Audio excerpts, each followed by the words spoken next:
Okay, so continuing our discussion for physical education. Now, since we're done reviewing the two physical fitness components, we're now jumping to our topic for this morning. Okay, so our topic for this morning is all about yoga. Okay, yoga, I know yoga is not new to you. It's it's very familiar to you because we always hear this. Okay, we always watch this. Sometimes you also do this. Okay, but what is yoga? Ano nga ba ang yoga class? All right, so according to our definition on the screen, yoga defined as a Hindu spiritual and ascetic discipline that includes breath control, simple meditation, and adaptation of a specific bodily posture, which is widely practiced for health and relaxation. So basically, yoga came from India. It was originated from India because of the word Hindu. Saan ba galing ang Hinduism? It's in India.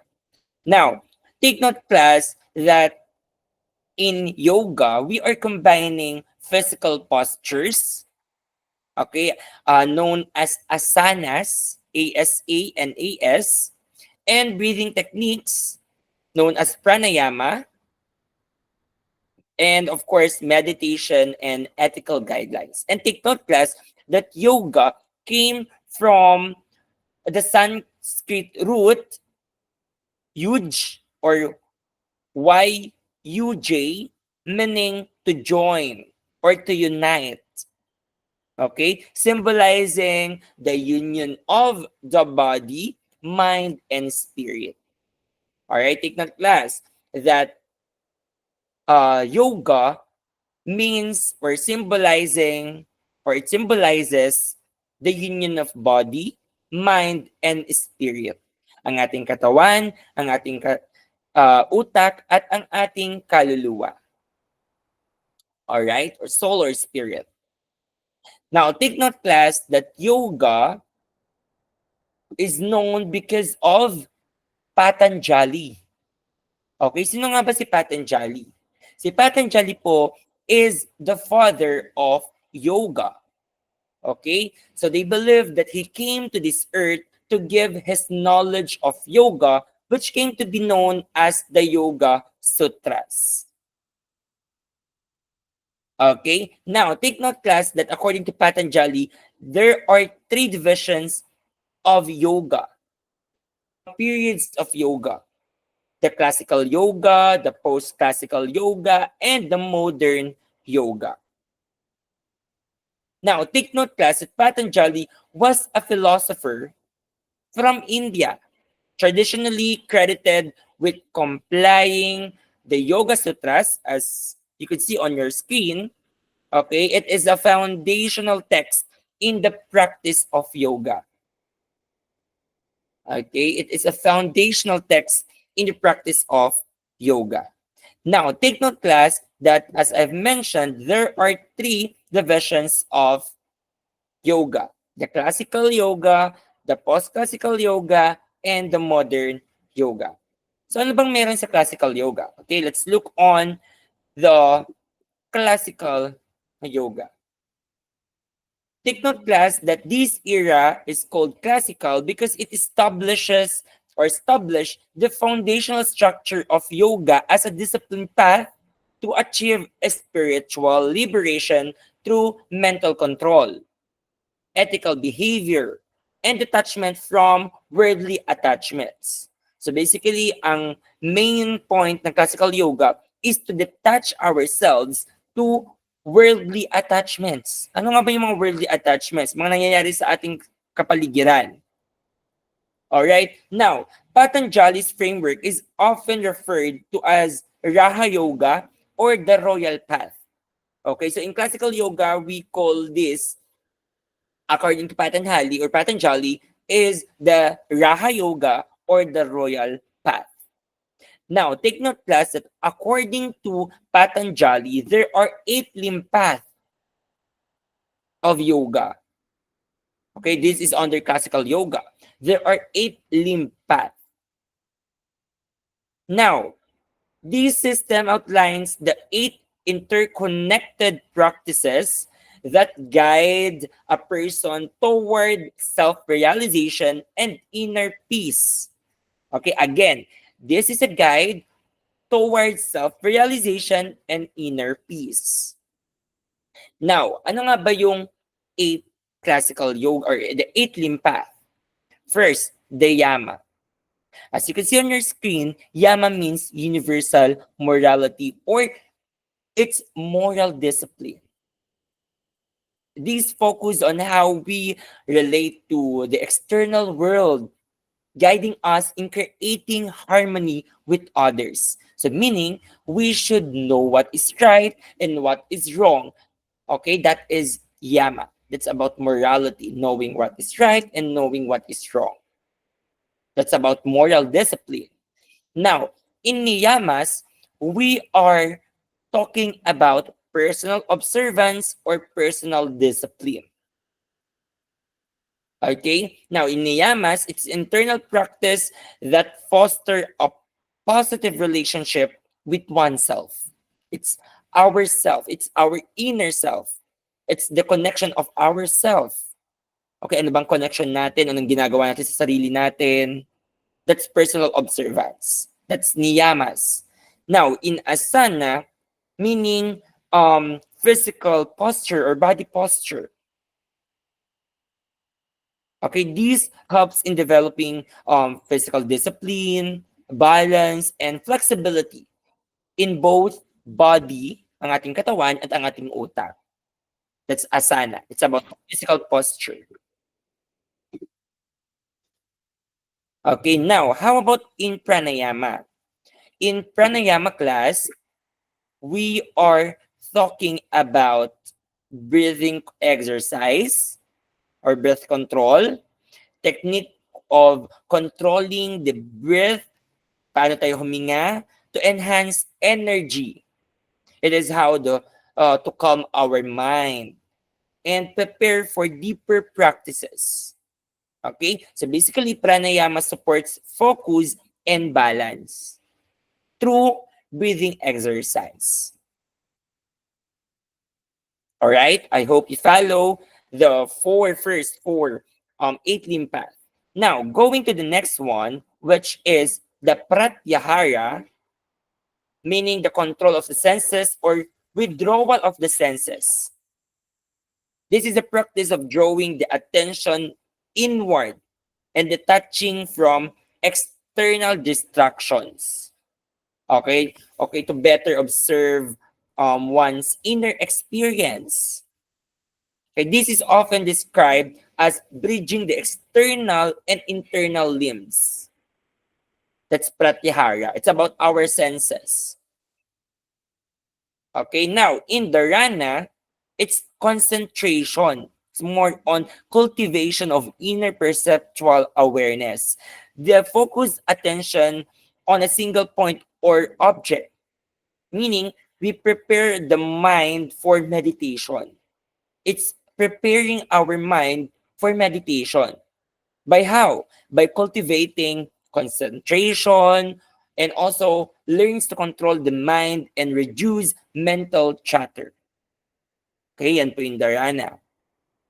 Now, in dhyana, it's more on devotion. It's more on meditation. Okay, this is an unbroken flow of concentration where the practitioner or the one who do yoga moves beyond the focus on a single object to state or deep awareness and presence. So meaning it's more on his or her inner self. It's more on how he thinks, he focus on what he's doing. Okay,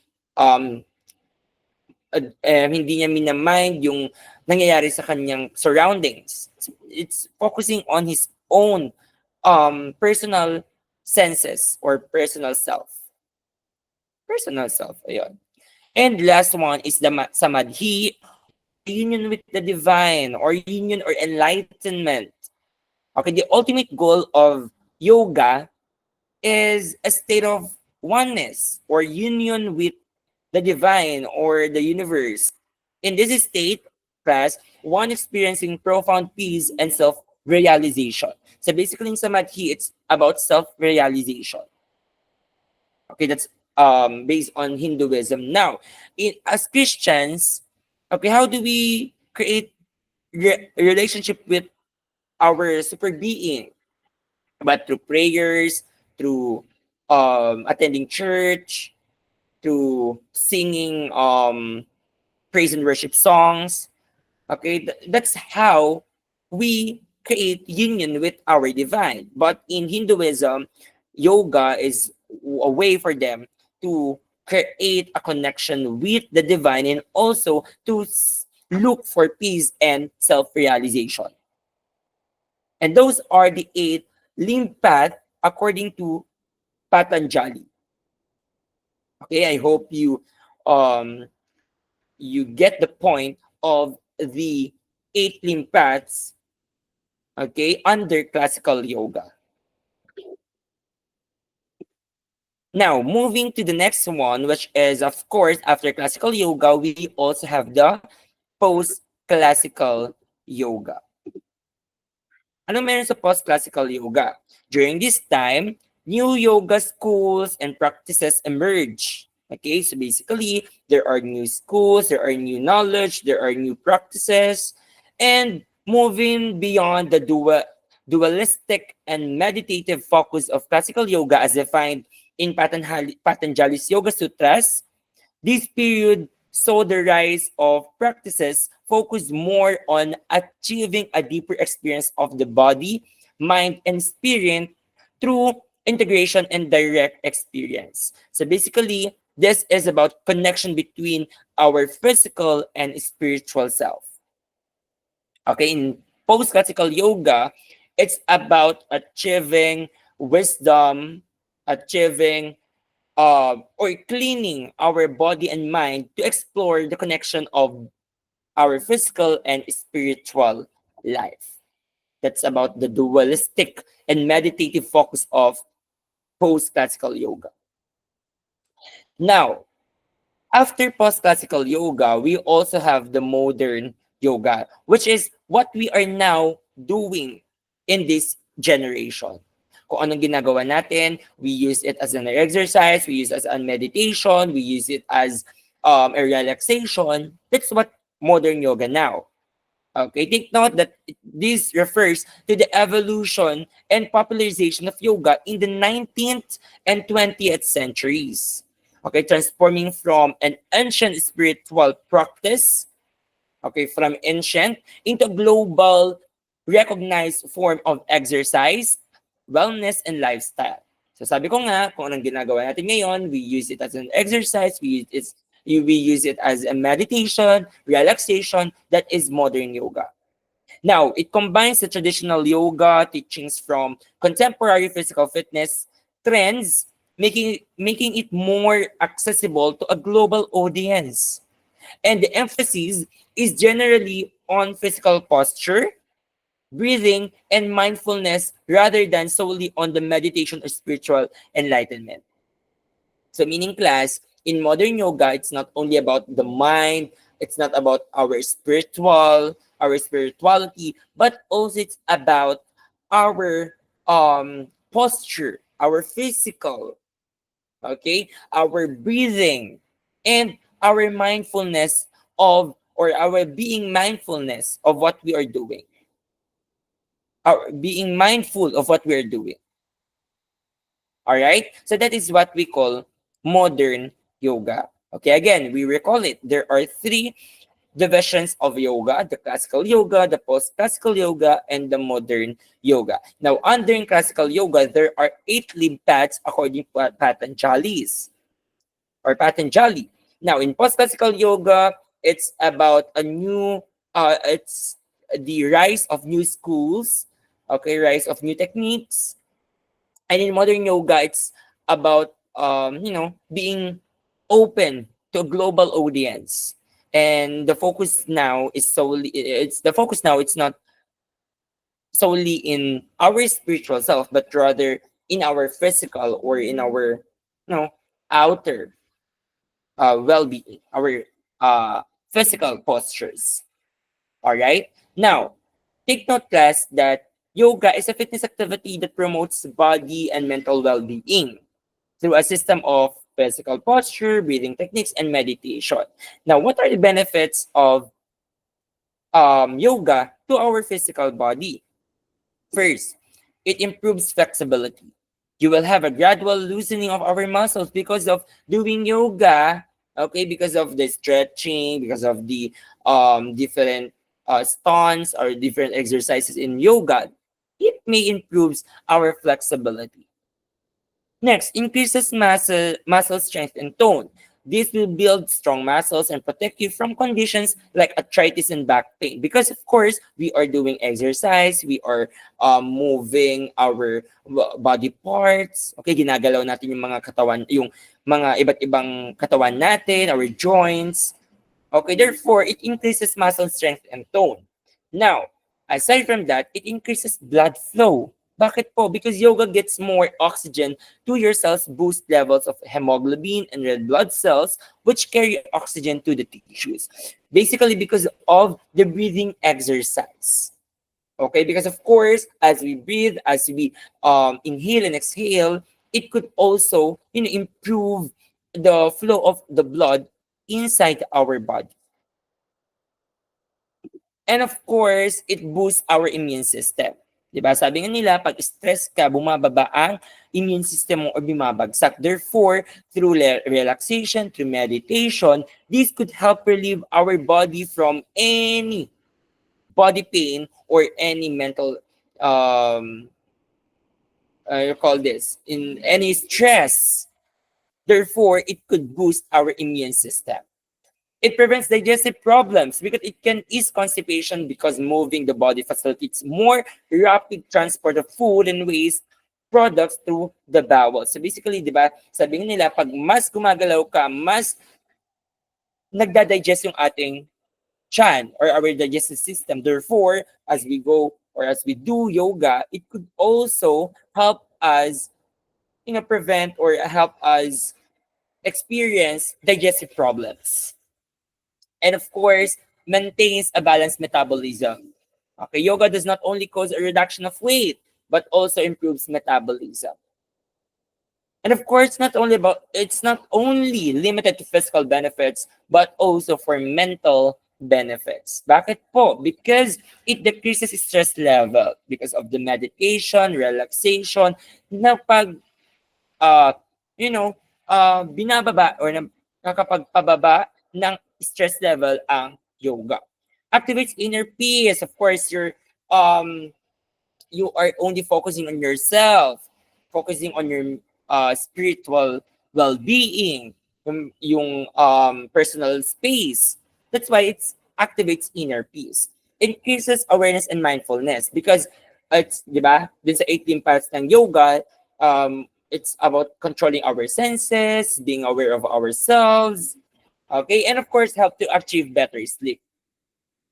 Okay, so these are the mental benefits and physical benefits of yoga, and that ends our discussion for this morning.